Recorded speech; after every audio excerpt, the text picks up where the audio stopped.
For Amazon, it's called When Your Book Gets Dungeoned. And that sounds sexy, and it's not.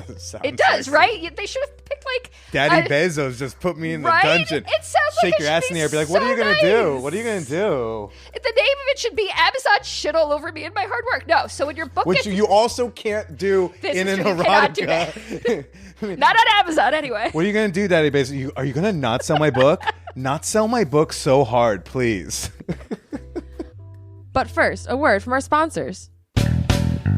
Welcome to the Man Whore Podcast.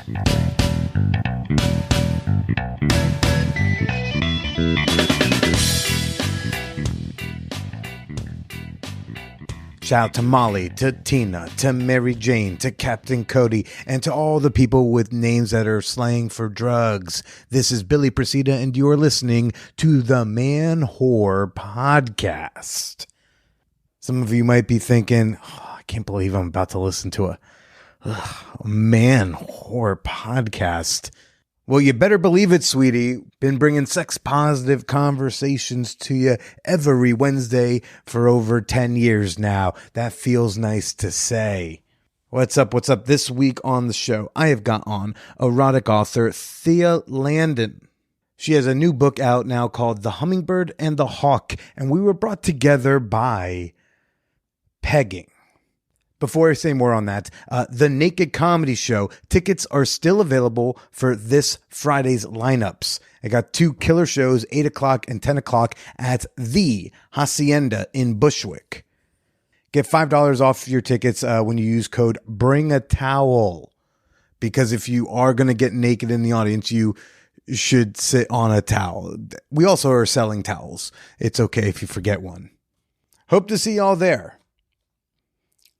The Man Whore Podcast is officially available ad-free for just $3 a month on Patreon. A few of you heeded my words and slipped in before the price got raised. Good for you. The rest of you, $3 a month, that gives you access to an ad-free version of the show every week. You also enjoy some benefits over on Discord to private channels, special events. The Fan Whore Appreciation Moment gives you a shout-out for supporting the pod, so I want to say thank you so very much to VV. Audit me, Daddy. Get in line behind Bezos. Thanks for becoming a member. Thanks for supporting the show. No more weird commercials for a casino/medical health system in my area. Forgo those for oh so little at patreon.com/manwhorepodcast. That's Patreon, patreon.com/manwhorepodcast. As many of you know, I tend to MC speed dating events as a little side hustle till more of you are on the fucking Patreon. And I always tell the people to, open strong, close strong, particularly opening strong. I always tell all of them, I said, if I hear one person ask, how was your day? I'll give you a hint. It was good. Yours was also good. Or it was less good because you missed the train. Wasted time, wasted a question. I mean, if you only have like 3, maybe 4 or 5 minutes per date, don't waste it with the small talk nonsense that doesn't lead anywhere. So when I hosted a speed dating event last week, I was startled to hear that there was a guy who was going around and he only had 2 questions for everybody. He only had 2 questions. And the 2 questions were, have you read the Bible? And do you work out? Of all the messages to take away from the symbol of Jesus Christ being, hanging up there on the crucifix, of all the lessons to take from that, this guy looked up at him while he's on his knees praying and thinks, Jesus is way jacked, bro. The pairing of those 2 questions. And I want to make fun of the guy, but I mean, this is kind of good speed dating behavior. He knows what he wants. He knows what's important to him. He's getting it out the way early. I mean, hell, sometimes I'll even wear a t-shirt that gives you the conversation starter. About a month ago, I wore my pegging t-shirt. And if you're new to the program, I have a t-shirt I sell at manwhorepod.com. It says, I'm saving pegging for marriage. Multiple people I could overhear pointing at my shirt. Oh, do you think that shirt's funny? Oh, are you into pegging? Oh, do you know what pegging is? Oh my gosh, could someone please explain what pegging is to me? Wow, do you think it's like appropriate for a speed dating host to wear such a sexualized shirt to a speed dating event where he's supposed to act in a semi-professional manner, even though he said the word fuck a lot in his opening monologue? All fine questions to get going with. I'm doing my part. But I did it too well, apparently, because somebody took a picture of me at a speeding dating event last month, and then he made a silly fucking little meme out of it. I think the thing had 100,000 likes before anyone, realized, oh, that's Billy. Let me tag this guy. And I log on to Twitter, and somebody, thank you. I forget who you were, but thank you.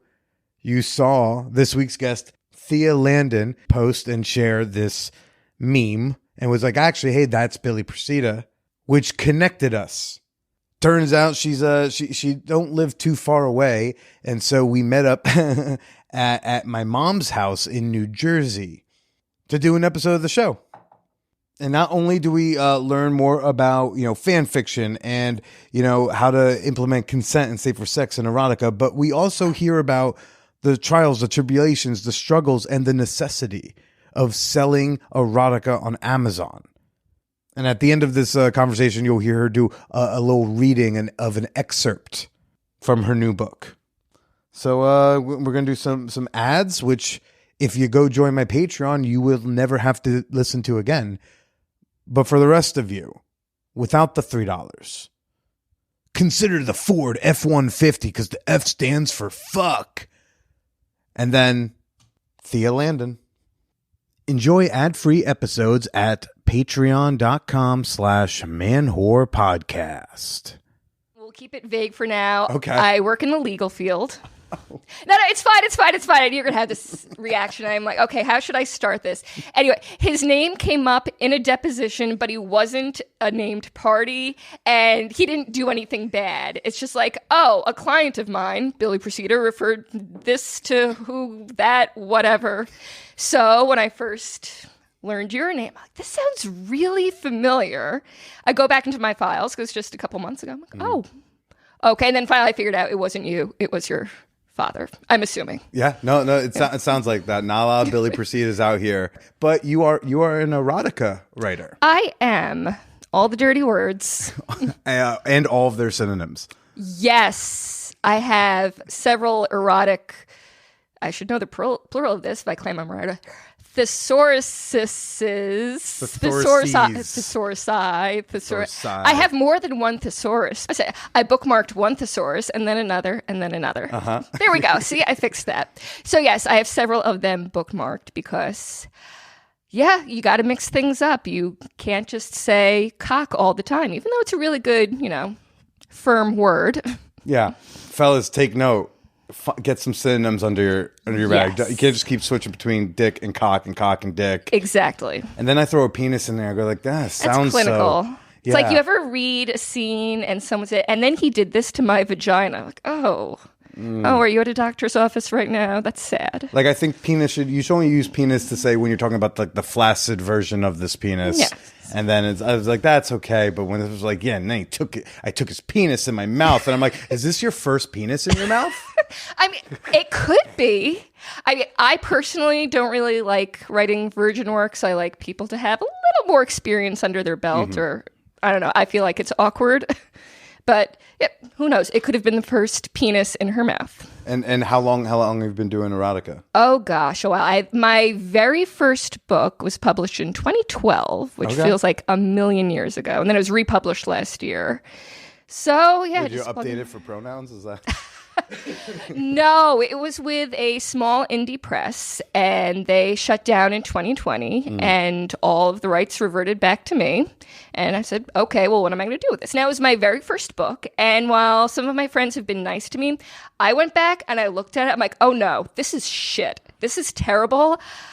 I mean, on one hand, I guess it's so great that I grew as a writer, but I'm looking at it, I'm like, oh God, what was I thinking? This is terrible. So don't go listen to episode 1 of the Man Whore Podcast, please.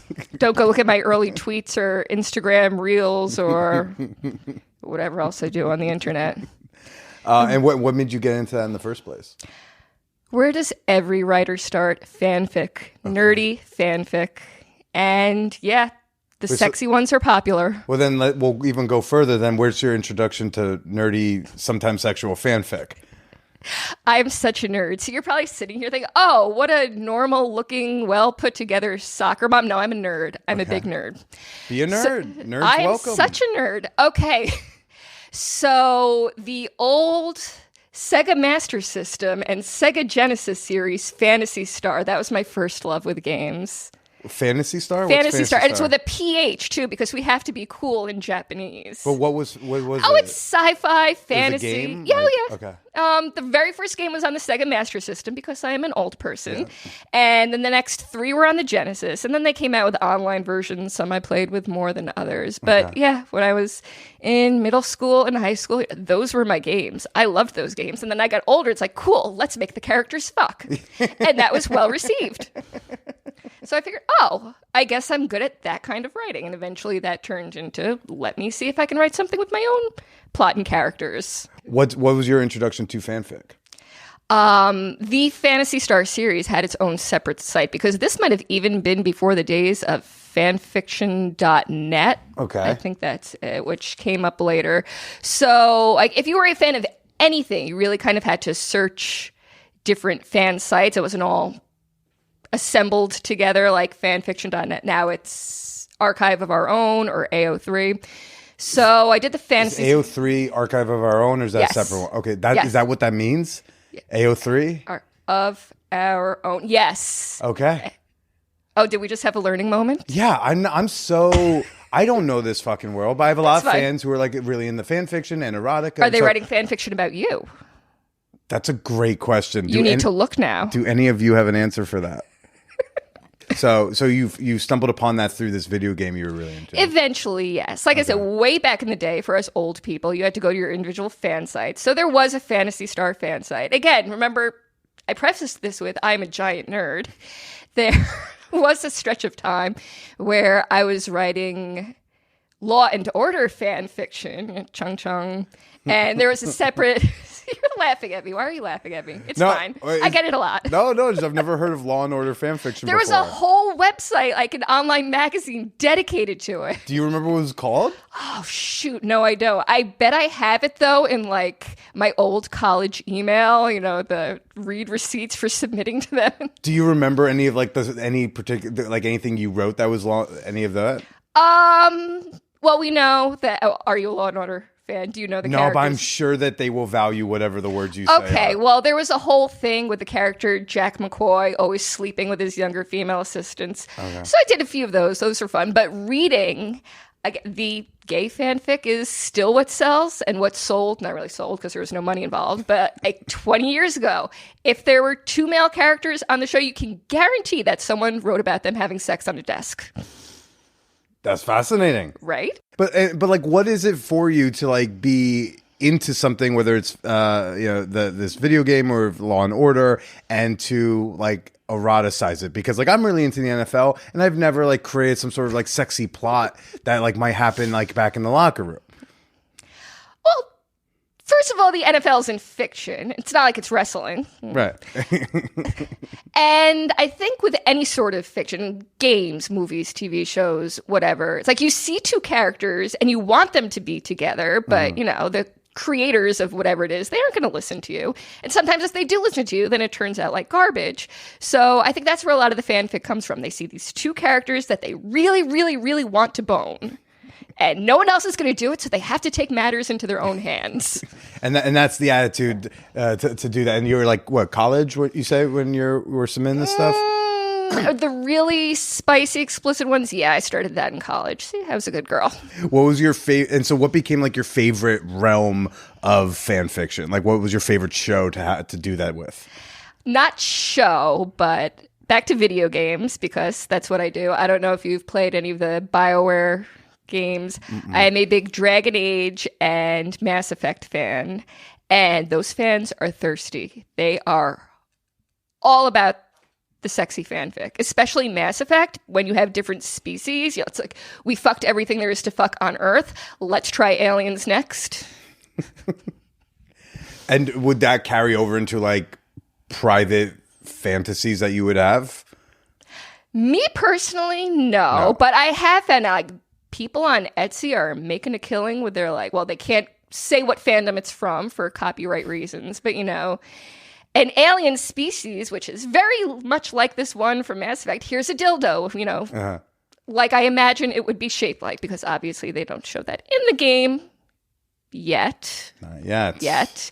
They're getting there. Again, I started playing these games when they first, I think the first of the series were like 2008, 2010-ish.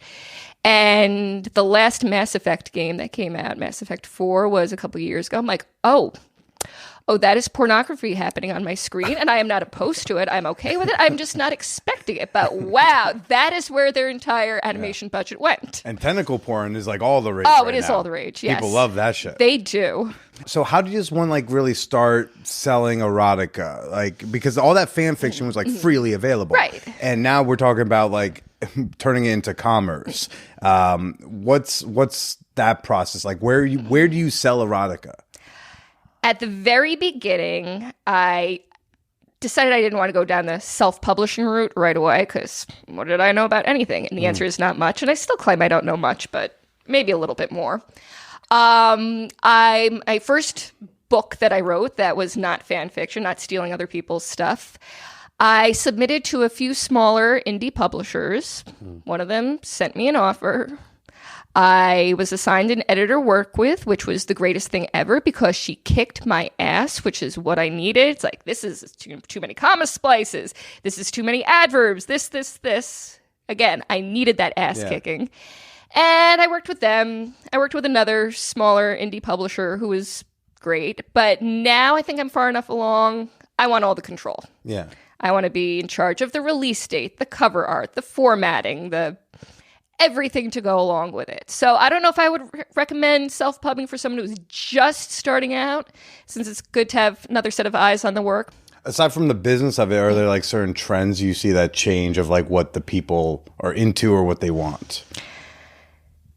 Yes. Let's see. Like, it makes me think about like when like girls on HBO they show one ass eating scene. Now like everyone's eating ass now, right? Broad City does a pegging scenes. Like everyone's selling cute Ilana Glazer, strap-ons. Like it's that I haven't noticed, though, to be fair. Maybe I haven't looked in the right places. But genres and tropes, definitely. Like, we were talking about fanfic before. Everyone always talks about how 50 Shades of Grey was Twilight fan fiction. And we don't need to go into the quality there, because look, she made a fortune, and good for her for doing so.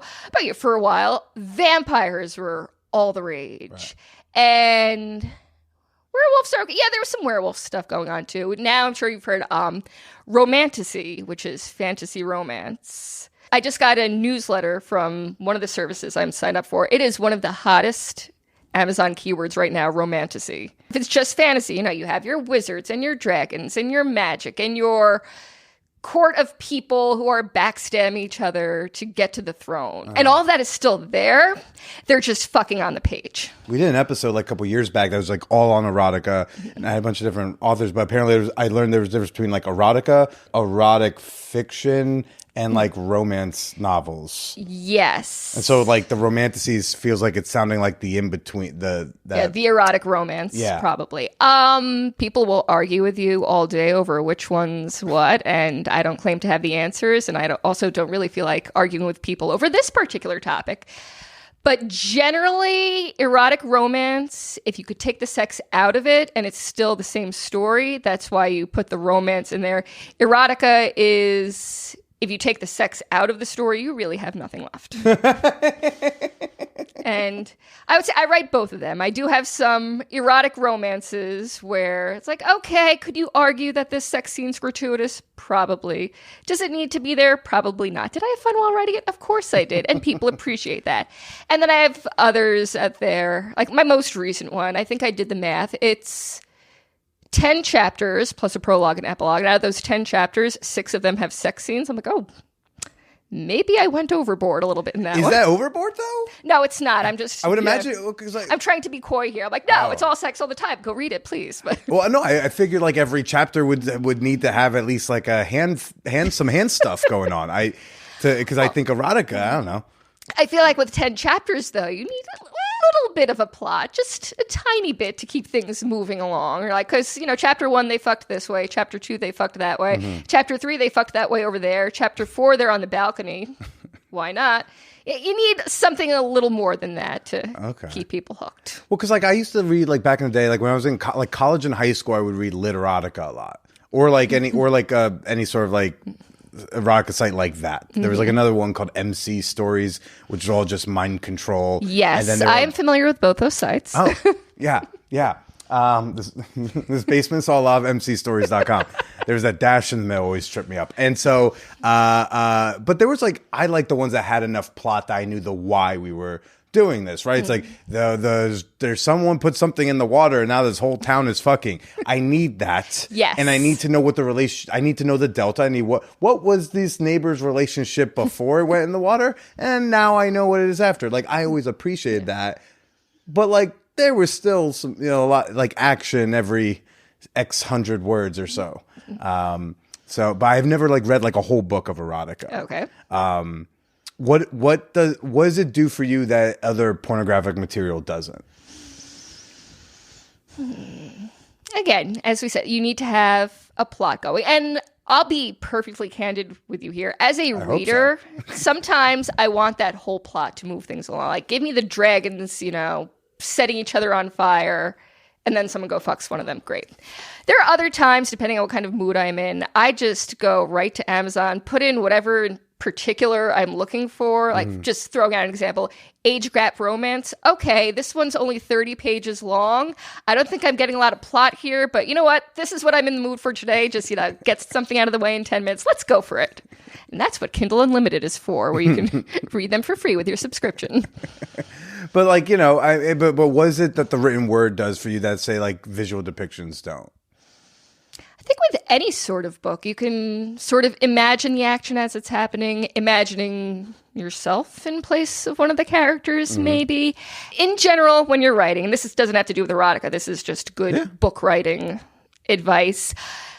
Every scene or chapter, however you want to break it down, you have one point of view character. Don't say, how this character is feeling in their head in one paragraph and then immediately jump to another. It's called head hopping. It's annoying. People look down on it these days. Don't do it. Okay. So in this old blog post of mine, I wrote something about point of view characters. First, I thought there would be a difference men versus women. And then depending on the scene, this is very true.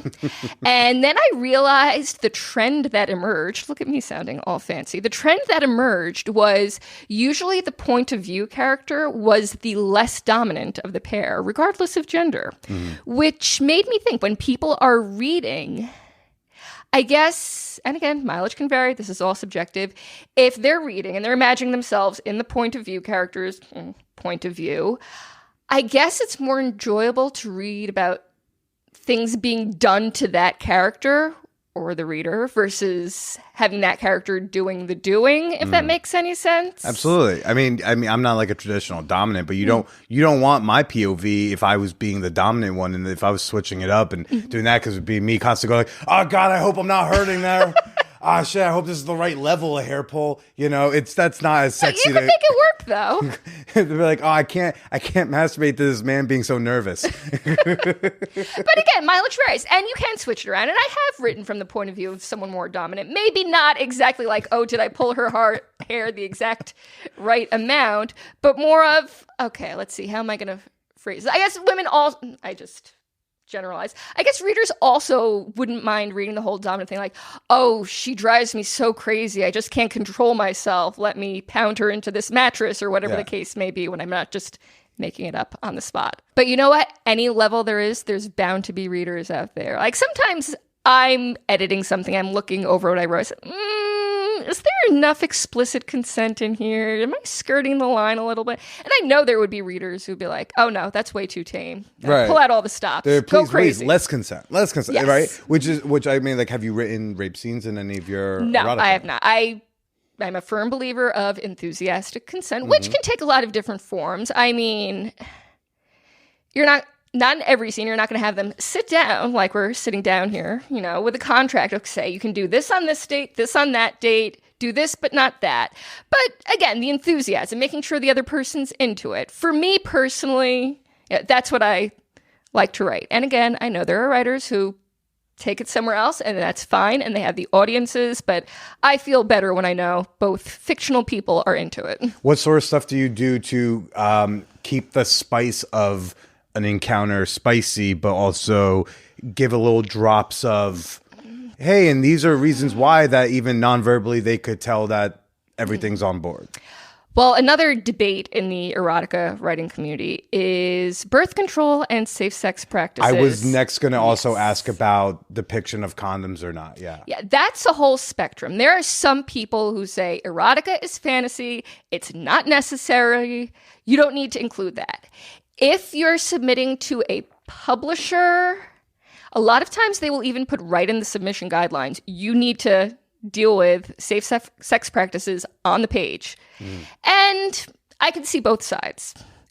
For me, I like to see it sort of as a challenge. I mean, if you can't make the act of unrolling a condom sexy as a writer, do a better job. There's definitely ways of doing it, building the tension, or hell, he just did it really fast and dove right in. Again, there's options there. You could even be writing about like a character's headspace, like or whoever the character is, what they're thinking about.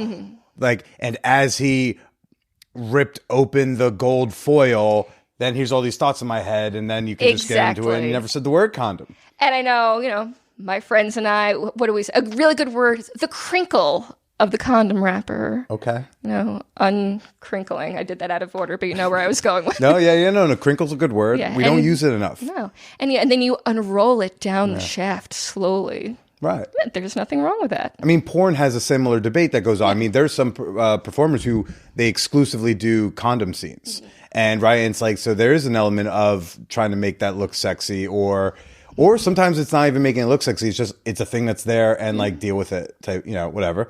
But yeah, like, I mean, do you use that like in someone's head? Is it dialogue in the characters? It can go either way. Right before he goes in, be like, "Are you on birth control?" And he's like kind of sweating a little bit. Be like, "You're good. We good?" I mean, I would imagine like the dialogue you'll use between characters negotiating safer sex, even if real quickly, would be a little bit sexier than what I think the reality is, which is a lot of people making eye contact, going, "So like we good?" And be like, "Yeah, I'm clean," but no one knows what these words mean to each other. So like, "So we're good, right?" It's like, "Yeah, I'm clean." All right, I'm just gonna put my dick in here. I've handled it in a number of different ways. One book that I wrote, all right. So when I'm reading, I actually love reading murder mysteries. That's my favorite genre. Wait, murder mystery erotica? No, just murder mysteries. Usually they're separate, but if I can find a good combination, I am there. I mean, I think we found like something to maybe tackle for the next book. I did write one. Oh. Yeah, it's a couple years ago. I knew I'm not smart enough to write a really good, like, twisty, thrilling murder mystery. I am not Agatha Christie. I'm like, well, what if I wrote it as a romance, and as long as people are fucking at the end, it doesn't matter how good the mystery part is. Yes. So the setup for this is the main character gets sucked into going to one of those cheesy murder mystery weekends at the secluded mansion, except there's a storm that's washed out the road and killed the cell tower, and now people are dying one by one for real. So, she made eye contact with the love interest early on. They probably touched hands at the table or some shit like that. And yes, of course, they fuck by the end, even though she's not really sure whether or not he's the murderer, and I'm not going to spoil that part. So they're in his room, she's on his bed, so on and so forth. And I did include a little bit of dialogue where, he's kind of sheepish about it and like reaches into his suitcase and pulls out the box of condoms. He's like, yeah, I guess I was sort of optimistic about this weekend, but hey, it worked out, dude. Yeah. And boom, now it's taken care of. Exactly. We've done the thing. Right. It was in character. We established no one's getting pregnant or getting a disease, regardless of whether or not they die the next day at the hands of the killer or not, but I felt good about my decisions there. and as they both breathed their last breath, they realized, we didn't need to use that condom, did we? Lost opportunity. What a waste. But then they're dead, and it's okay. And they don't need to worry about their finances.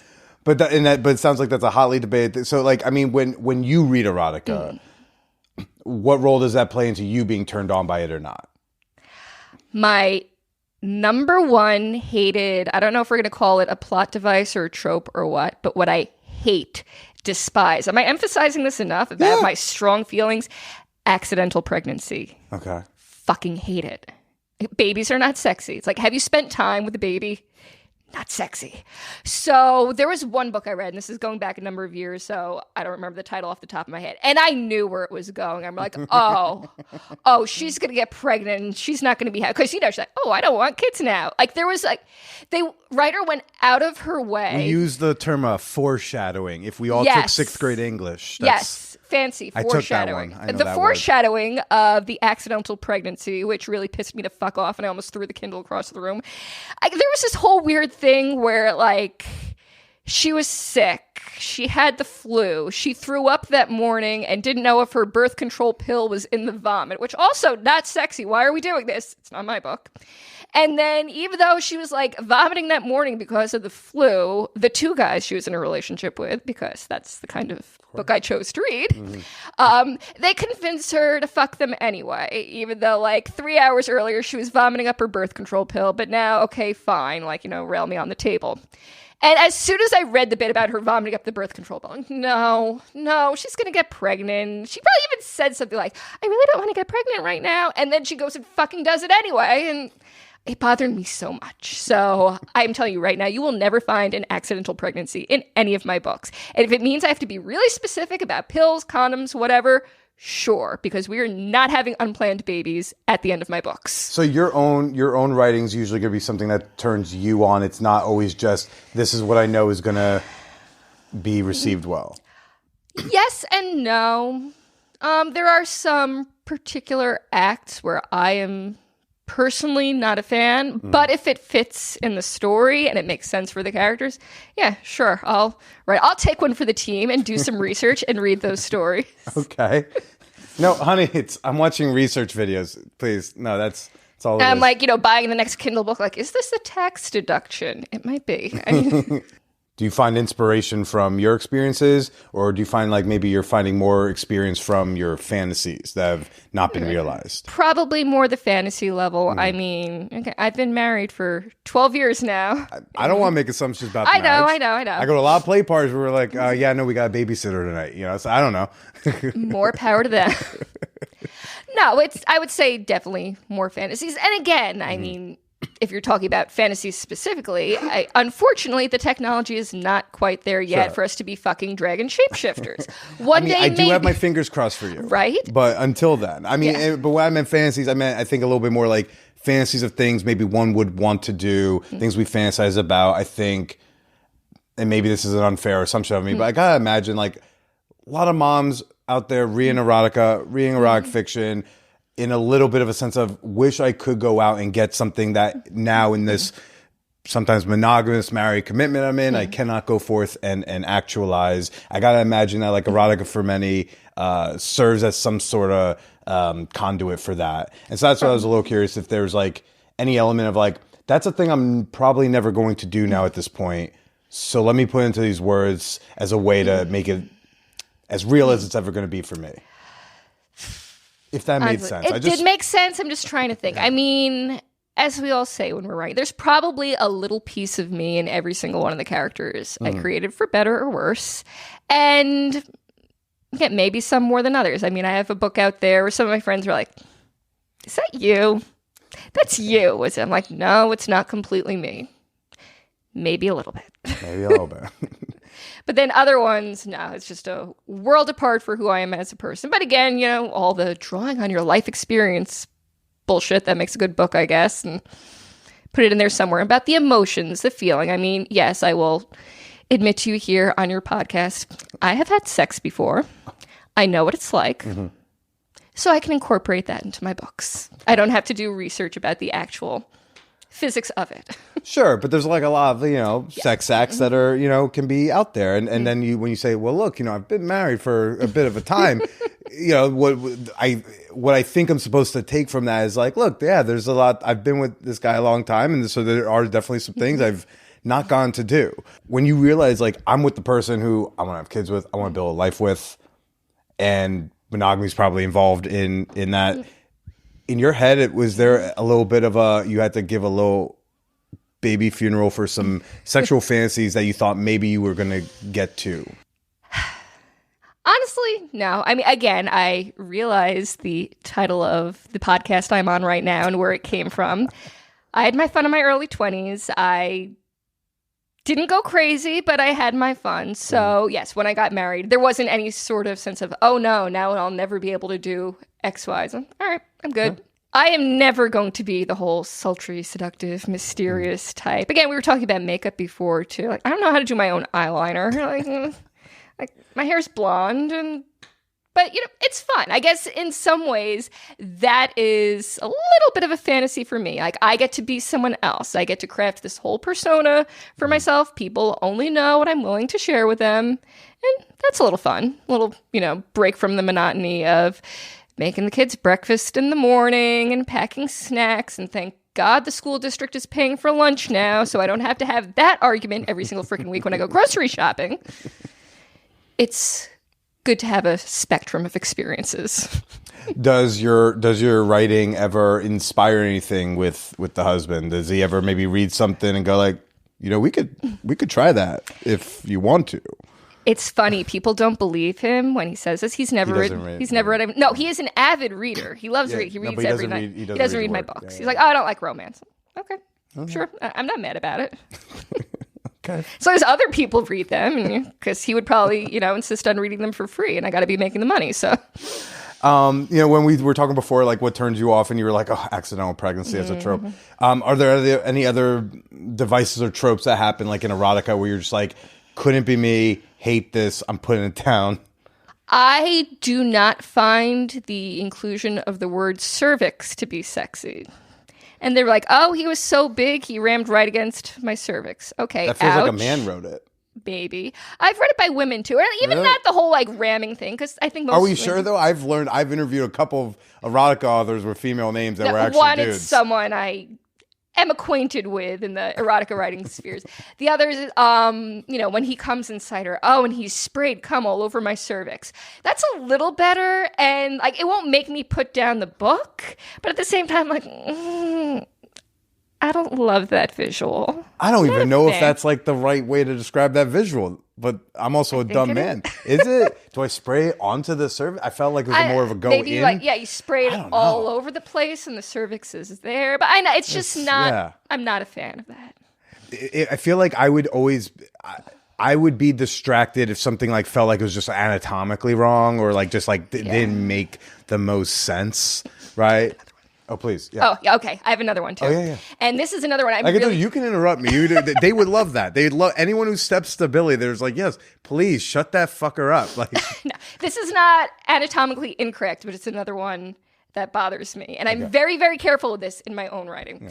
Yeah. If there is anal play involved, you got to be careful. You're not taking the same finger, toy, dick, whatever, out of an ass and putting it in a vagina. Don't do that. It's bad. Don't do it in real life either. No, exactly. Don't do it anywhere. So I think one scene I wrote, I was so explicit in a different way just because it bothers me so much. And with his right hand, he did this. And with his left hand, he did this. I want my readers to know there is no cross-contamination going on here. He got up real quick and washed his hands. That too. Yeah. I mean, he washed everything just to be on the safe side. Truly. Who's going dick? I mean, look, there is that one scene of Clerks too where you never go dick in mouth, ass to mouth. And it's maybe special occasion. Okay, but you definitely don't go dick the pussy, ass the pussy. No. You cannot. Do not do that. And I guess there's some people who the risk, the thrill, the danger of it gets them off. No, I would be sitting there thinking the whole time, all right, what's going to happen to me? That's what the thing with the condom stuff, it freaks me out. Because I get pretty careful with that. I'm not the type... I'll talk to people and they'll say, I'm really strict with condoms, but accidents happen. No, they don't. No. I don't understand what accident happened. It's you don't have a condom. I guess we're not doing that thing. So And how hard is it to get a condom these days? Yeah, You can go anywhere and get a condom. I've had slip-ups of judgment. I don't call them accidents. There was no accident. That There was I fucked up, fingers crossed. We made a poor decision. Like, while I'm in there, I have a hard time enjoying it because in my head, I'm going, oh God, I really hope like I judged her character well. Like, I am really... I going to get a disease from this? Not sexy. It's like when she says like, no, I'm just slipping up with you. I don't normally do this. Like, do I really believe her? Like, no, don't believe her. There's a lot of that at play. That practice line came out really smoothly, didn't it? Yeah, right. And so I'm just that's what would also distract me in like reading something like that in the same way of that. Like, where was that hand 5 paragraphs ago? I'm going to flip back and look. This is why I can't do audiobooks. I need to know. Yeah, I mean, like in group sex scenes, like, are we putting the same hand to different people? Because at the orgies during the consent speech before, and they remind us, hey, do you also want to be mindful of which hand has been in who? And you may want to go wash hands in between hookups. And that's how I learned, because I'm a dumb boy. What the fuck do I know? I was like, oh, cool. I guess I gotta do that. You know, when you eat out Cheryl, you gotta go use Listerine before you go eat out Susan. That's exactly cleanliness, people. And it's just polite. Yes, it's polite. I remember like I was in a threesome once where like I asked. I mean, this was at a party, but like I was using condoms with both of them, and I asked once just because of the orgy fucking talks that they give us. So I was like, when I went to go into another, I was like, would you like a different condom? They're like, no, you can just fuck me. I'm like, I'm sorry for thinking about No, that was really nice of you to ask. They were both like annoyed at me for being so precautious. You mean once the condom is on, we don't talk about it? We, establish that it's there. No one's getting sick or babied with this. It doesn't hurt me either way. So I guess it's y'all's pussies or whatever. No, I think it was the right thing to do for whatever that's worth. Maybe I'll write it into a book. Look at this polite dom who's asking all the women, getting ready to hang off his dick if they want a new condom. You switch that to like, at best a service top, and then now you got me, little switchy fella. You mentioned Amazon earlier. Yes. Amazon, the big evil giant Bezos. What's the deal with Amazon and Erotica, which I imagine is considered adult content, considering a lot of the tech world treats adult content very, very poorly. Yeah. So Amazon they will let your content on there for the most part, unless you're really doing the no-nos of. Yeah, what are their no-nos? I would love if I would just get rules. Right. But like Patreon Incest, wasn't clear. Bestiality, those are always the big ones. Okay. I don't know where they fall on the topic of urine off the top of my head.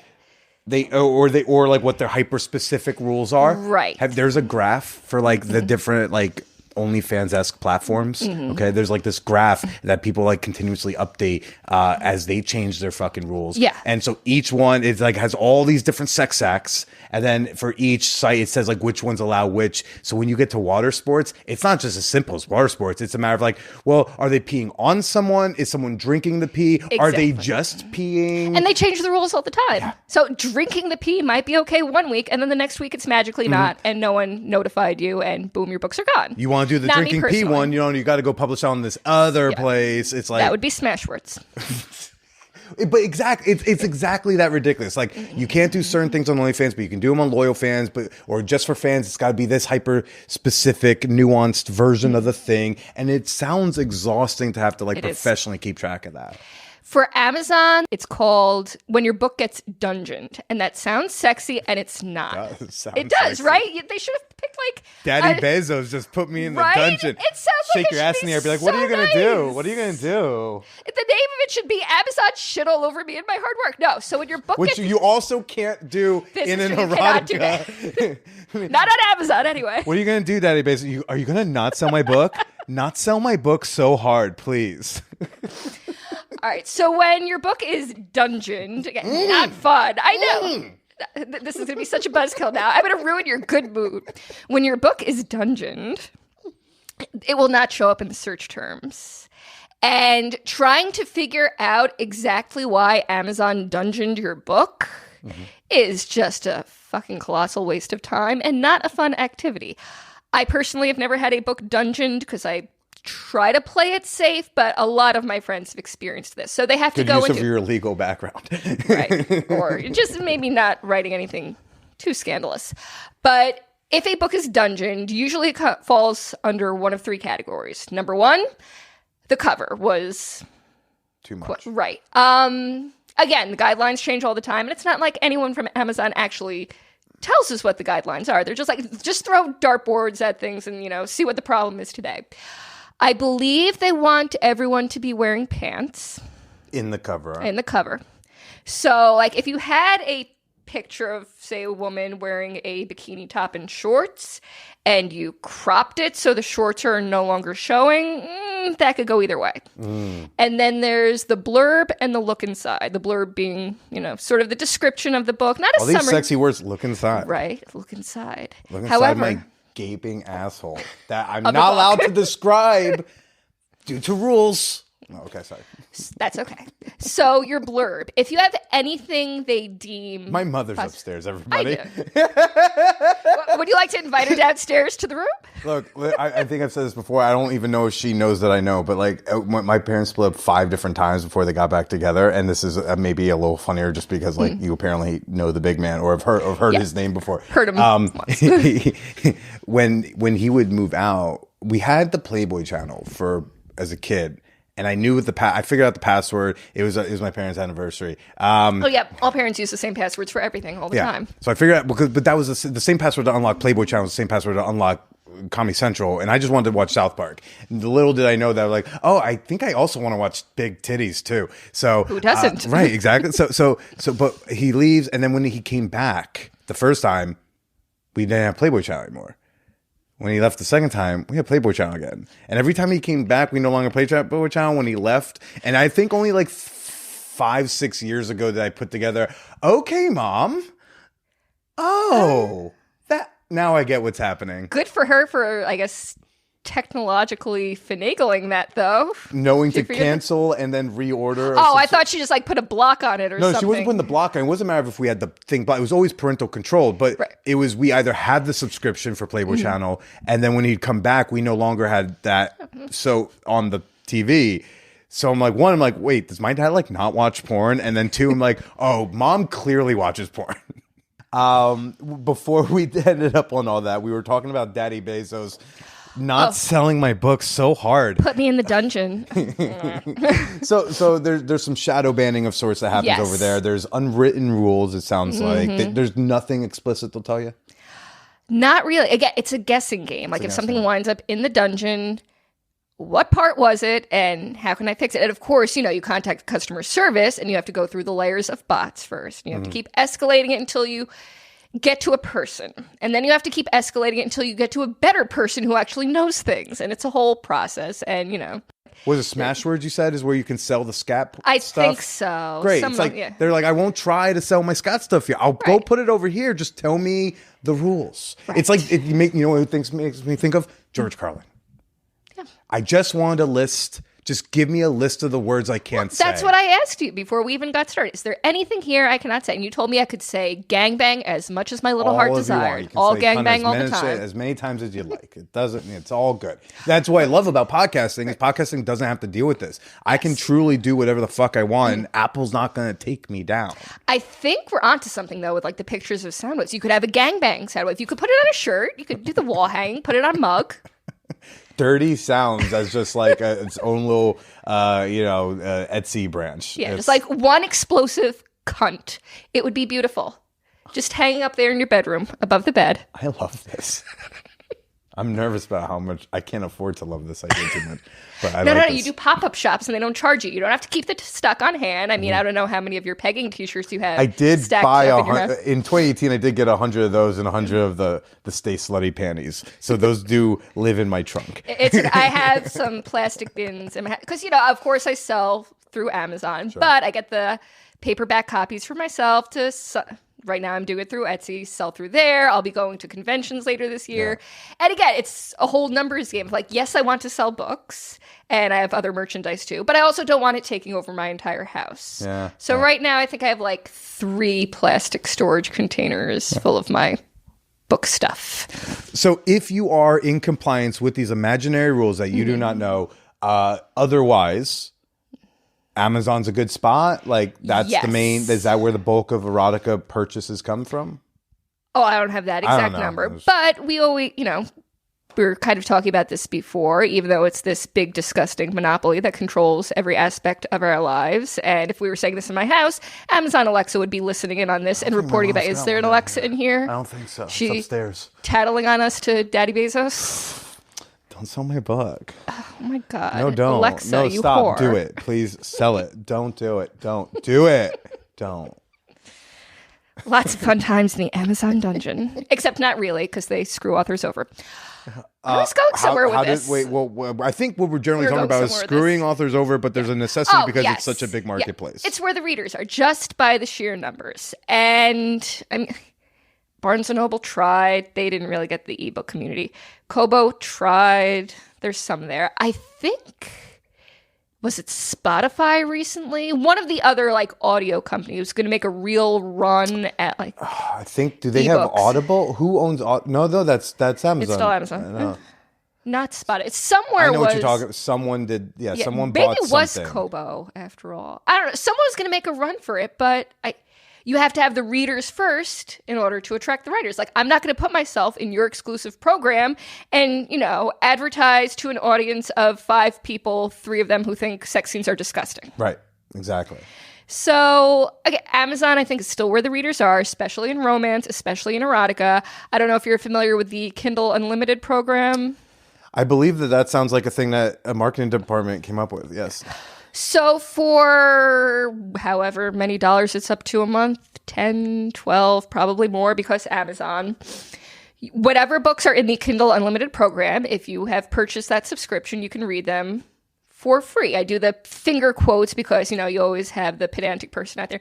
It's not really for free. You already paid the subscription price. Shut up. It doesn't fit in a tweet. You know what I meant. So you get Kindle Unlimited, and you can read all these books sort of for free. Mm-hmm.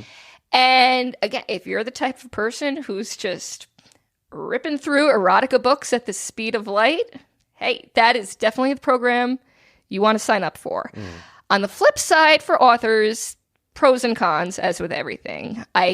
For example, a new reader may be more willing to take a chance on you if you're on Kindle Unlimited and mentally they don't feel like they're expending more money to read a book on, written by someone that they've never heard of before, but hey, it looks interesting, why not give it a shot? The flip side of it is, for whatever reason, and again, it's Amazon, so we're never going to know, the amount you get paid for every page read fluctuates. It's per page. It's per page. Oh. And then, of course, the first time counts. So say if you read a book and you love it and you want to read it again and again and again and again in Kindle Unlimited, no, they're only getting paid for the first time through. Okay. Of course. It's and again, I don't have numbers in front of me, and someone, I'm sure, will find me on the internet to tell me how wrong I am if I'm misspeaking, and I might, pretend to care for 5 seconds. Over time, I believe it has been going down and down.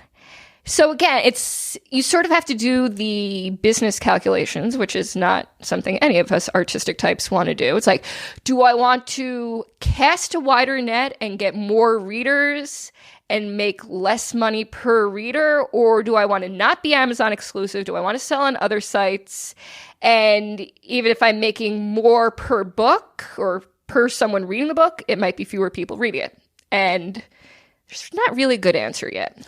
Is there an answer you want an end user to be considering when they're someone's listening right now, and I get this a lot I don't know if it's my type of listener, just type of person who listens to podcasts, but they do try to be mindful. Mm-hmm. And so if someone's saying, hey, I want to buy your book, tell me the best way to get your book. Yes. How do they do that? Yes, I have gotten those messages a few times too, for which I am thankful. Kindle Unlimited is always going to be at the bottom of the list. It's something it's a fraction of a cent per page. All right. I was joking around with my writing friends the other day. When I say joking around, there were laughing and crying emojis in these messages. Yeah. Where I had something I had 250 page reads on my newest book before noon on a Saturday, which is good. And then that translated to less than $1. I feel so good about my life choices right now. They don't just buy the book. Oh, because it's the unlimited. Okay, but you still can't. Even though it's on Kindle, you don't have to read it through Kindle Unlimited. You can buy the Kindle version for whatever $99 I sent it to. So unlimited is the bottom tier. for royalties, what's yes. the next best way to read it? I'm trying to remember off the top of my head if I get more for an ebook royalty or a paperback royalty. Okay. I know they're close, and it might depend on the book. Because Okay. also, and this is my accountant loved me so much this year. He didn't realize that like every book costs a different amount to print. Because, it depends on, pages and right, shit, the number of pages, the pretty graphics that you put at the beginning of other chapters and everything. Yeah. So, I knew how much I spent on paperbacks to resell, but he wanted a breakdown of how much I spent, how much I had left over, and what each one cost. I'm like, oh, I'm going to need to get back to you on that. Like, well, why? Don't you just know how much it is? No, because I have like 7 different paperbacks, and this one cost $249 to print, and this one cost $217 to print, and this one cost $230. I do not know that off the top of my head. I'm like, I can get it for you, but it's not happening as we're sitting at this desk right now. Mm-hmm. So the best is always selling direct. That has the biggest profit margins, selling direct. Right. And then so the buying the Kindle copy outright or the paperback version is somewhere in the middle. And Thea, you have a new book out. Why don't you tell us a little bit, like what's the name, what's it about, and then we're gonna hear a little reading. All right, my latest book is called The Hummingbird and the Hawk, and it's about 2 attorneys, one older man, one younger woman who just joined his firm. Obviously, it's lust at first sight. As soon as he meets her, he wants to bone her. All right, let's have a little snippet, but I'll try not to... What are the names of the characters involved? Oh, What do we need to know before going? I don't want to jump into a movie in the middle. That's yeah. fine. If I can't start a porno in the middle. Like I need to know like why is she banging Some the people pizza can. guy? Is she unsatisfied in her marriage? Did she like know him growing up and it's a little creepy? What's the motivation? Okay, we have older lawyer Gavin and younger lawyer Olivia. So, like I said, he meets her, he seduces her.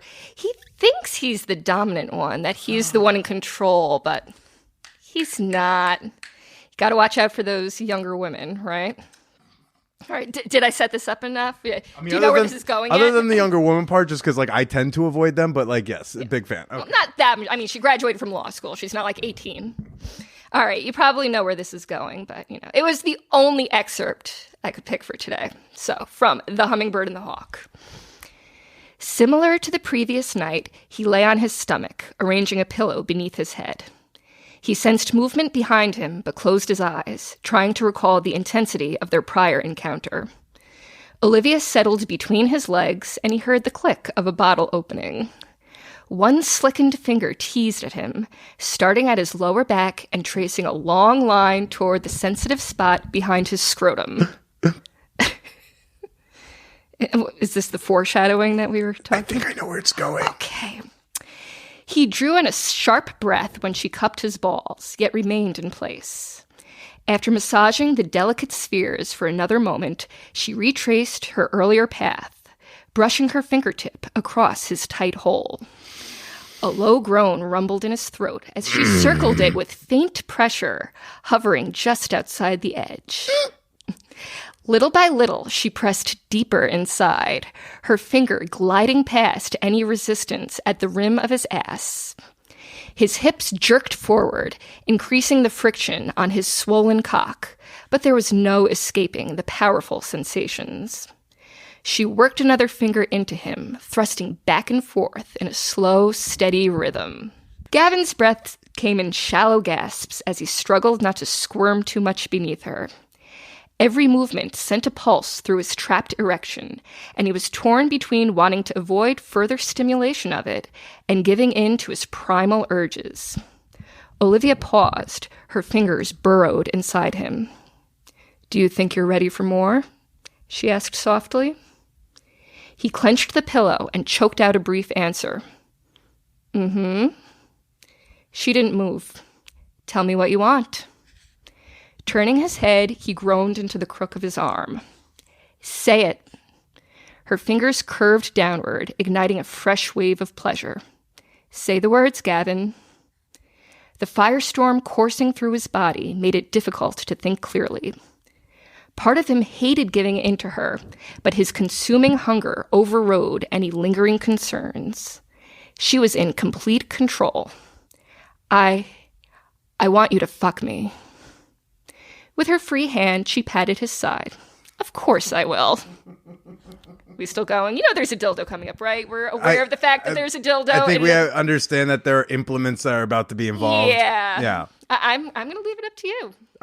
Well, you're going to have to get the book, people. There you go. Yeah, to okay. know. I will edge you for this. I'm not going to talk about dildos here then. Well, Thea, where can people go to find you, follow you, to check you out at a convention, or to buy direct, or just to be like, I want to follow some more smut? Most of my books are Amazon exclusives as of right now, because again, that's where the readers are. My website does have all pertinent information in one place. It just doesn't look beautiful right now.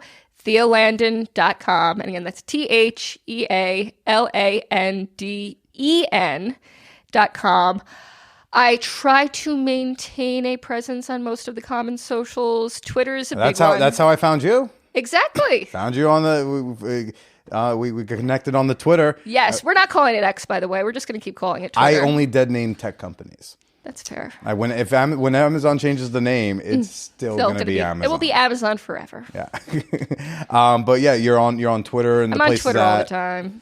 Yeah, still at Thea Landen. Okay. I think it's Thea Landen everywhere except for Instagram, because that's another, technological overlord. We could say fuck that guy. Okay. For whatever reason, Instagram made me be Thea.Landen, and that dot really does piss me off a little bit. And yeah, check the show notes for like all relevant links you need to get to her. But Thea, thanks for coming up in my mom's for having basement. me. This was so much fun. Yes, no, it's great. It's nice to get to know you, and then thanks again for sharing the shirt. And why don't you go ahead and say goodbye to everybody? All right. Hope you enjoyed listening. Enjoy the rest of your day, evening, late night, whatever the case may be. Oh wait, I did forget the last, because I'm trying to make. I've decided there's a final question that I've just decided to throw out there. Okay. You can expound, or you can keep the simple yes no. Mm-hmm. And you can make, this can be like you can apply this just to the erotica or to your life. But 69ing, yeah. You've met me. You see how short I am. It usually doesn't work out well.